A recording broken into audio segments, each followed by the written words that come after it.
After the successful Israeli strike on the Islamic regime targets in Iran, Israel is now making preparations in the event that the regime attempts to retaliate against Israel, a move that, according to news security sources, seems increasingly likely. Let's take a look.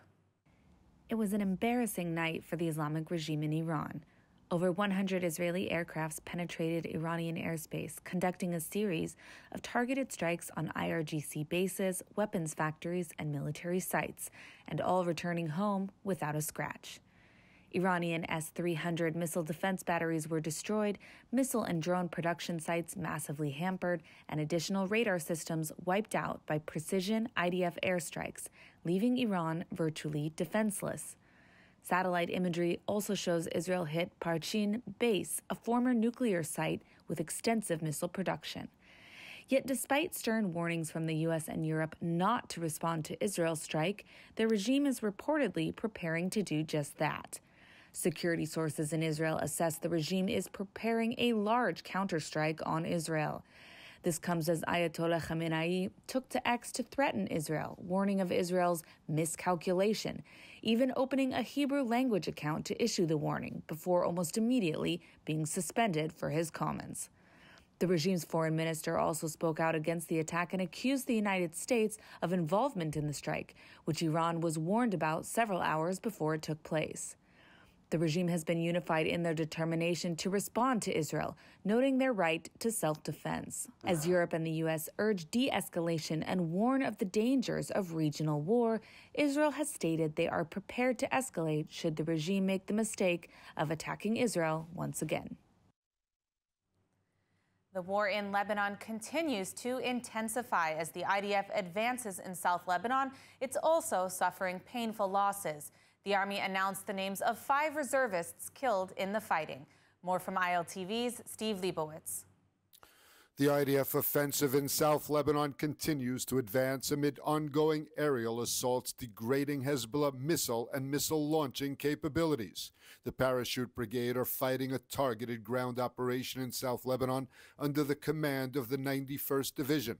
The forces destroyed terror infrastructure above and below ground, located and confiscated many weapons, raided a Radwan 4 staging area, and confiscated maps and documents of the enemy.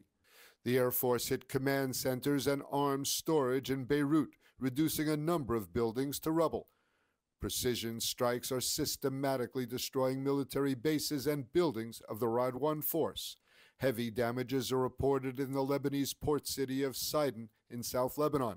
Buildings storing missiles and missile launchers were destroyed in the Bekaa Valley. As fighting intensifies, growing numbers of refugees are crossing into Syria from Lebanon. Walking with their children and carrying belongings in their hands, refugees streamed across the Masna border from Lebanon into Syria.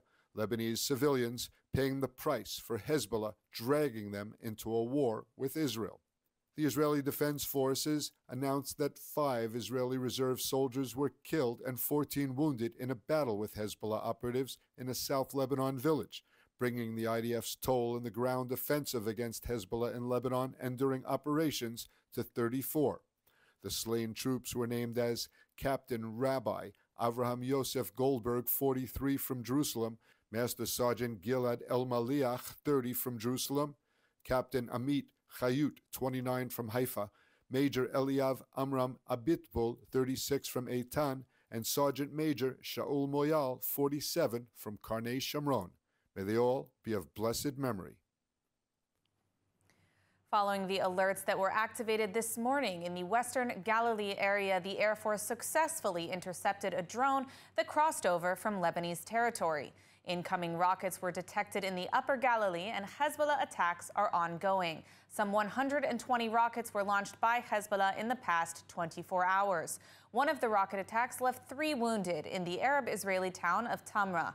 Earlier, a drone attack wounded 2 in an industrial zone in the Galilee. And now let's hear from an Israeli resident who was on the ground.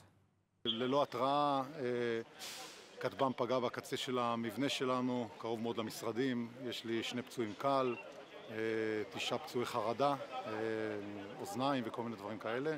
נזק מסוים למפעל, ל2 מבנים. Even as Israel continues to face relentless attacks, the IDF is pursuing diplomacy as hostage talks are set to return and initial ceasefire options are being explored.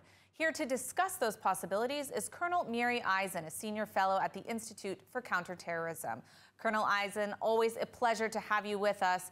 Given the IDF's recent success militarily in multiple places, what kind of position is Israel in now to negotiate compared to before? Is there a chance that we can actually reach a deal that will bring at least some of these hostages home? One of the questions that we ask every single day is, what does the terror entity, Hamas in this case, want? They took brutally hundreds of people from their home. They've been holding brutally these 101 for such a long time. What do they want in return?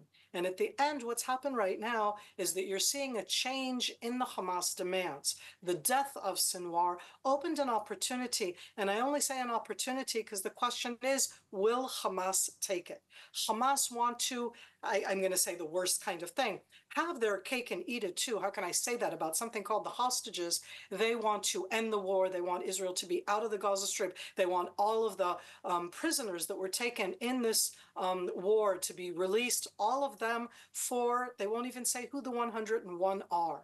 So yes, there's absolutely more momentum now because all of the different stakeholders who could possibly pressure Hamas, both Egypt and Qatar, Hamas in Qatar, all of them seem to be on board to advance a step. And I want to be hopeful, but I'm always the one that comes back and says, I don't know what Hamas in the Gaza Strip, as opposed to all of the other stakeholders, will decide to do.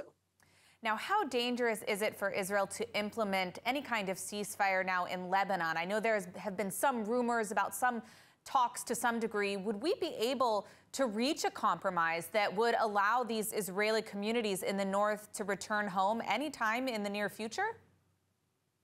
That one, I'm actually, I don't want to say optimistic, but I do see the step forward in that sense, meaning that the immediate threat, which was absolutely there, of Hezbollah doing an October 7th type attack, but way worse, against the communities, all of the northern Galilee. That is what the Israeli ground troops are working against right now, exposing really incomprehensible amounts of weapons, of tunnels, of stockholds, all of these to be able to enact that attack, and that we are destroying. Will we be able ever, and I say this with such a heavy heart, to stop all rocket fire? What are we going to do about the UAVs? At the end of the day, diplomacy is not a bad word. Diplomacy is not about making peace. It's also about using your allies and other communities to be able to better your own position. And I don't want us to conquer all of Lebanon. And even if we would, just like we haven't conquered all of the Gaza Strip, that wouldn't necessarily stop it. So yes, there is a chance right now. Now, how does the Islamic regime in Iran play into all of this? I mean, how can there be a ceasefire in Lebanon or in Gaza when the head of the snake, so to speak, isn't actually being dealt with? Are we just kicking the can down the road of confrontation with this regime, especially on the nuclear issue? Or can they actually be deterred? And I'm listening to you right now and I'm thinking, isn't that what we just did? We directly went against the Islamic regime of Iran. To me, the most important part is that we shouldn't be doing that alone. Iran and the Islamic regime of Iran, this isn't about the 90 million Persian people. This is about Khamenei that you're seeing right now. This is about both the Revolutionary Guard. It's about the ideology that he touts every single day. Just this Friday, here we are today, again saying that Israel is the cancer of the world, that Zionism needs to be destroyed. And I put that out there, absolutely something that needs to be taken care of so that they can't fire those ballistic missiles, so that they can't get to that stage of having nuclear weapons. But this shouldn't be about Israel against the Islamic regime of Iran. The entire free world should be united and active in stopping this threat. So most definitely it goes back to the Islamic regime of Iran. I strongly believe that you have to look at it with all of them together, and that means that you have to give and take, and that's not a happy situation, but we should not be facing the Islamic regime on our own. Absolutely. Well, Colonel Eisen, we are out of time, but thank you so much for sharing your insights with us today. Always a pleasure. Thank you. Efforts are intensifying to secure the release of Israeli hostages held by Hamas. Egyptian and Qatari mediators are pushing for a breakthrough as top officials from Israel, Egypt, and the U.S. meet in Doha. ILTV's Ariel Elachiani has more details. In a renewed push for a hostage deal, Egyptian President Abdel Fattah al-Sisi proposed a 2-day ceasefire in Gaza, offering to swap 4 Israeli hostages held by Hamas for Palestinian prisoners. Speaking at a press conference in Cairo, Sisi expressed hope that this mini-deal could open the door to larger negotiations aimed at ending the crisis. Meanwhile, in Doha, Mossad chief David Barnea is meeting with CIA Director William Burns and Qatari Prime Minister Mohammed Al Thani. Together, they're exploring possibilities for both a short-term exchange and possibly a wider release deal with Hamas. Although Hamas leaders have reportedly rejected past offers, including one guaranteeing safe passage out of Gaza, the recent death of Hamas leader Sinwar has brought a renewed sense of urgency. Israel has so far been non-committal on Egypt's proposal, focusing on its demand for Hamas's removal from Gaza as a long-term solution. In Israel, anticipation is high as these talks unfold in Doha. Egypt and Qatar continue their efforts, hoping a phased deal can bridge gaps between Israeli demands and Hamas's conditions for a full ceasefire. These discussions mark the highest-level talks since the crisis began, with both Egypt and Qatar playing crucial roles. For now, it's a waiting game to see if any of these proposals will bridge the gap between Israeli demands and Hamas's stance. As part of our ILTV and Israel Bonds special October 7th memorial event, ILTV's Sivan Raviv sat down with Moshe and Amir Achimas, the father and brother of the late Tomer Achimas, a soldier who bravely fought to save lives on that fateful day. In our efforts to share these powerful stories, let's take a look at an excerpt from their conversation. We have 2 very special guests with us today. Staff Sergeant Tomer Yaakov Achimas was a signal soldier for the Gaza Division's Southern Brigade Chief from Lehavim. Staff Sergeant Achimas, a 20-year-old hero, was killed fighting Hamas on October 7th at Kibbutz Nirim. His body was taken captive and later recovered from Gaza by the IDF. Tomer fought alongside Sergeant Kirill Brodsky and their brigade chief, Colonel Asaf Hamami, the commander of the Southern Brigade in the Gaza Strip. Residents of Kibbutz Nirim said that were it not for the bravery of Achimas, Hamami and Brodsky, the kibbutz would have absorbed an even greater tragedy than it did that Saturday. His father, Moshe Achimas, and his brother, Amir Achimas, are here with us today to tell his story. Moshe, on October 7th, Tomer demonstrated incredible bravery during the battle near Kibbutz Nirim. He was described as a hero by many. What does being a hero mean to you, and how do you hope that people will remember his legacy? Maybe let's take a few steps back, describe what happened, really happened there. So, the intimate squad of Colonel Asaf Hamami that comprise Tomer and Kirill and Asaf itself jump on the jeep early morning of this cursed Sabbath, 6:30, heading to Kibbutz Nirim. Why Kibbutz Nirim? Because the first alarm that they got from the fence, the electronic fence, was that there is a suspicion for penetration in this area. So they were heading to Nirim. It takes about 15 minutes. So they left their base at 6:30, early morning, heading to Nirim. When they reached Nirim, they got into a crossfire. Makes sense to get fire from Gaza Strip, yeah? But to get into a fire coming from Kibbutz Nirim doesn't make sense. But Asaf immediately realized that terrorists already penetrate the kibbutz.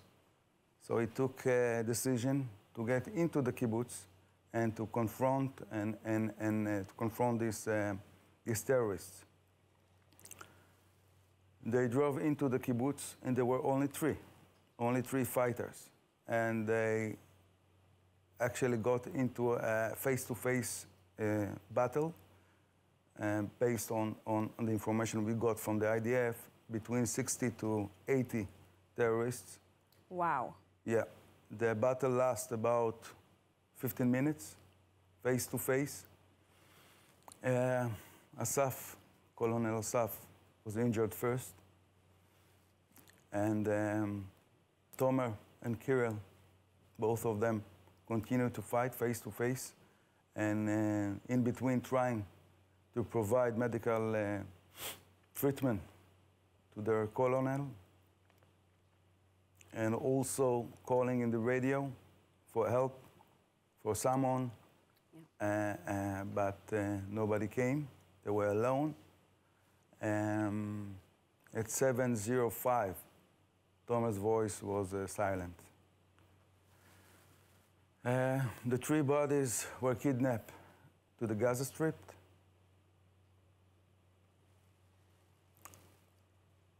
Going back to your question, what does it mean to be a hero? And the 3 heroes actually demonstrate a very noble values that we as a society must follow and adapt. Friendship, brotherhood, consistency, and willing to sacrifice your life in order to save innocents.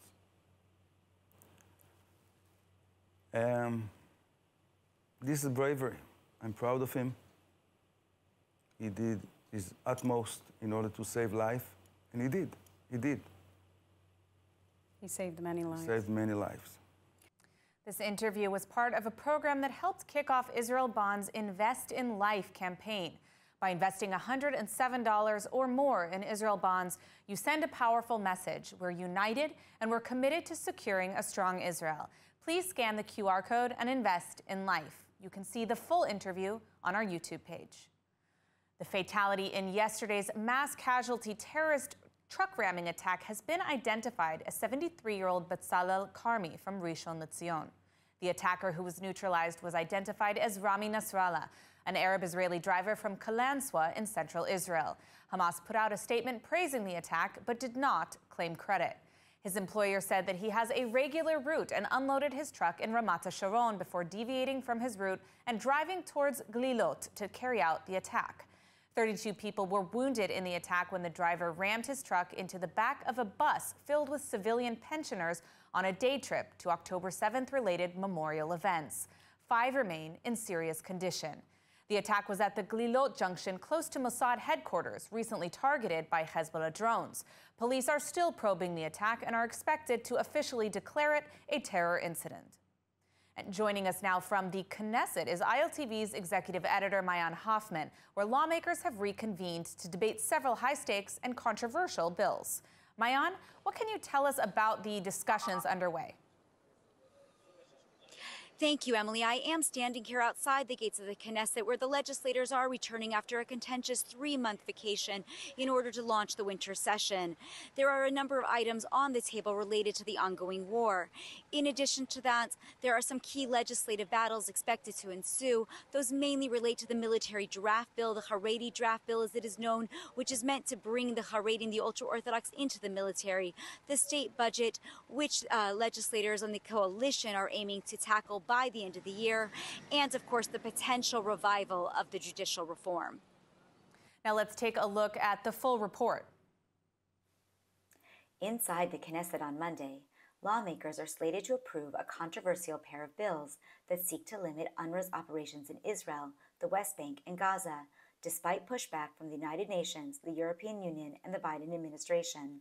One bill, sponsored by MKs Yulia Malinowski and Danny Luz, would ban Israeli officials from having any contact with UNRWA, while another, led by MK Boaz Bismuth, would revoke the organization's 1967 authorization to operate in the country. The 68-strong coalition and members of the opposition are expected to support these bills. Israel alleges that around 10% of UNRWA staff in Gaza have ties to terror. Lawmakers will also debate a government bill extending mandatory IDF service for men to 3 years. And, perhaps most controversial, the ultra-Orthodox draft bill, which is entangled with budget negotiations. The Haredi community's long-standing exemptions have faced high court scrutiny, pressuring lawmakers to pass a draft law that mandates broader participation. The hope is that such a bill could help address the IDF's manpower shortage. United Toward Judaism, a coalition partner, has declared it will only back the budget if the draft bill passes, intensifying the standoff. Prime Minister Benjamin Netanyahu aims to pass the budget by year-end, balancing war-related expenditures with a list of politically tough spending cuts and proposed tax hikes. Failure to finalize the budget by March 31 would trigger early elections, adding urgency as lawmakers strive to fund the ongoing war against Hamas and Hezbollah while maintaining political stability. Anti-Semitism continues to rear its ugly head on campuses and across communities in the United States. On Saturday, a 39-year-old Jewish man in Chicago, in a predominantly Orthodox Jewish neighborhood, was shot several times in the shoulder while walking to synagogue. The assailant, who has not been identified by police, was filmed several minutes before the shooting, shouting Allahu Akbar. After shooting the victim, the attacker engaged in a 2-minute shootout with Chicago police and was shot several times. Both the victim and the attacker were hospitalized, with the perpetrator in critical condition and the victim in stable condition. The police are working closely with the Jewish community to ensure that no further attacks take place in the Chicago area. Now, as the U.S. election nears, Kamala Harris and Donald Trump are sparring over foreign policy and critical swing state votes. Here's more on the story from ILTV's Mayan Hoffman. With just over a week to go until the U.S. election, Vice President Kamala Harris and former President Donald Trump are vying for votes, including from Arab American and Muslim communities in swing state Michigan, who are concerned about Israel's war in Gaza. Trump and Israeli Prime Minister Benjamin Netanyahu have reportedly spoken multiple times recently as Israel wages a regional war and launched a retaliatory strike against Iran over the weekend. These conversations come amid what appear to be cooling relations between Washington and Jerusalem. However, when asked Sunday if she felt Trump and Netanyahu's talks could undermine the administration's Middle East efforts, Harris said no. I do believe that it is critically important that we, as the United States of America, be an active participant in encouraging, one, that this war ends, that we get the hostages out, but also that there is a real commitment among nations to a two-state solution in the day after, and we have to fulfill that responsibility. Polls show a tight race, with both candidates trading barbs. However, Harris faced backlash last week after labeling Trump a fascist. New York City Mayor Eric Adams, himself a Democrat, criticized the comment. "I don't think it's appropriate to compare a former president to Hitler," he said on Sunday. On Friday, a 94-year-old Holocaust survivor appeared in a Trump campaign video. "I know more about Hitler than Kamala will ever know in 1,000 lifetimes. For her to accuse President Trump of being like Hitler is the worst thing I've ever heard in my 75 years living in the United States." Yesterday marked 6 years since the Tree of Life synagogue attack in Pittsburgh. Harris issued a statement on behalf of herself and her Jewish husband, pledging to always prioritize the safety and security of Jewish communities in the United States.